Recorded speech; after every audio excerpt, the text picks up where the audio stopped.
Hey everyone, so this is another video on critical appreciation of the poem Lady Lazarus. Outline of the poem are like this about the poetess, then critical appreciation, and at last conclusion. So the poet here is again Sylvia Plath. She was born on October 27, 1932 in Boston, Massachusetts, US, and she died on 11th February 1963 at the age of 30 in London, England. Pen name was Victoria Lucas, and by occupation she was poet, novelist, and short story writer. Her language was English, and alma mater was Smith College, Newham College, which is situated in Cambridge. Period of her poetries and her works are 1960 to 1963, and her genre was fiction, poetry, and short story. Notable works are like this: the Bell Jar and Ariel, and as we have studied in our last video, the poem Daddy, and here we will study Lady Lazarus. So all these works are very notable in her career. And at last, her notable awards are Fulbright Scholarship, Glasscock Prize, and Pulitzer Prize for Poetry. Critical appreciation of the poem Lady Lazarus. We will study all these points one by one. So, first is overview.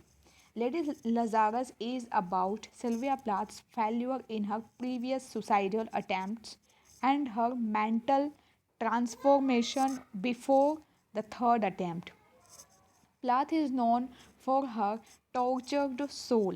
This is what makes this poem intriguing to readers. Most people have experienced agony at least once. This agony is often so deep, there are no words to express the true anguish present. Plath, however, inserts delicate, beautiful words into dark, lonely feelings. So, this is overview, and I would say about historical context now. The poem Lady Lazarus was published in 1965 in Sylvia Plath's poetry collection Ariel. Actually, Ariel was a poetry collection in which there were many poems, and one of them are Lady Lazarus. It was published uh, 2 years after her suicidal death. From Plath's biographical sketch, it can be known that she has suffered through depression and existential crisis.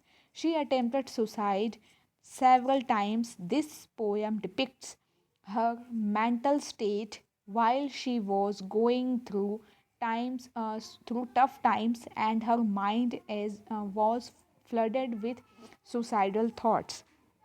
This poem also regarded as one of her Holocaust poems along with Daddy and Mary's Song. She describes the oppression she faced by alluding to Nazi Germany of World War II. Another interesting thing to mention regarding the poem is that several verses of the earlier text were excluded in the published version. Next slide is about meaning. Sylvia Plath titles the poem Lady Lazarus to let her readers know that there will be references to death.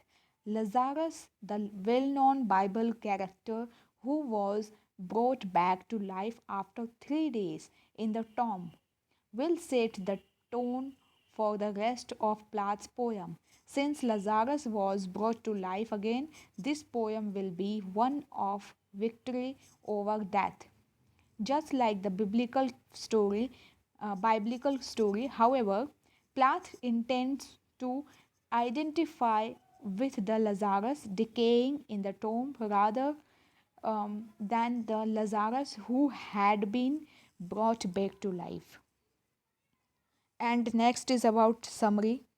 So, Lady Lazarus by Sylvia Plath is an exceptional piece describing a speaker who bears the burden of failed suicidal trials and discovers her new self at last attempt. The poem begins directly with the main theme of this piece, that is suicidal thoughts and death. According to the speaker, she has tried to kill herself once every 10 years. The first time, when she was only 10, was not an attempt at all. It was just an accident. But the second time she was determined to accomplish her goal of self destruction. However, that attempt also bore no fruit. It gave rise to bitter emotions in her heart concerning those who were around. She reveals her biggest enemy between her and the goal is the doctor who saved her. So, before the last attempt, she bluntly says no matter what happens in this attempt, if she gets saved, she will rise like a phoenix and devour man like air. And the next slide is about structure and form. Plath's Lady Lazarus is a free verse lyric. The poetic persona describes her experience from a subjective perspective. That's why it is a lyric poem. Apart from that, it is a confessional poem.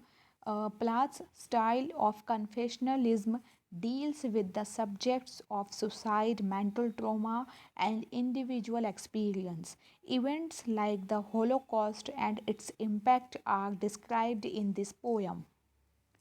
The poem is composed of ter, um, tercets or stanzas, you can say, containing three lines. There is not any specific rhyme scheme. However, in some instances, readers can find some rhyming and slant rhymes. For example, the first two lines rhyme together. Likewise, the last two lines form a rhyming couplet. Plath composed this poem is an alternative iambic trochaic meter. Next slide is about allusion. The title of the poem Lady Lazarus is an allusion to the biblical character Lazarus of Bethany.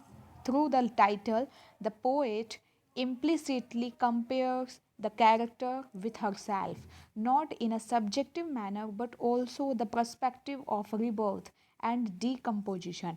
That's why it is also a metaphor. So means this is compared to biblical character which is Lazarus. Okay, and next is enjambment. Another important device of this piece is enjambment. This device is used this device is used throughout the piece. For example, the last line of the second stanza is enjambed with the first line of the next stanza. Plath uses this poetic device for maintaining the flow. And next slide is about irony and similes. Some other literary devices used in this poem are similes, irony, and paradox. Readers can find a simile in bright as a Nazi lampshade. The rhetoric question, do I terrify, contains irony as well. Apart from that, the last two lines are paradoxical in sense. Next is Pallilogy, alliteration, and anaphora.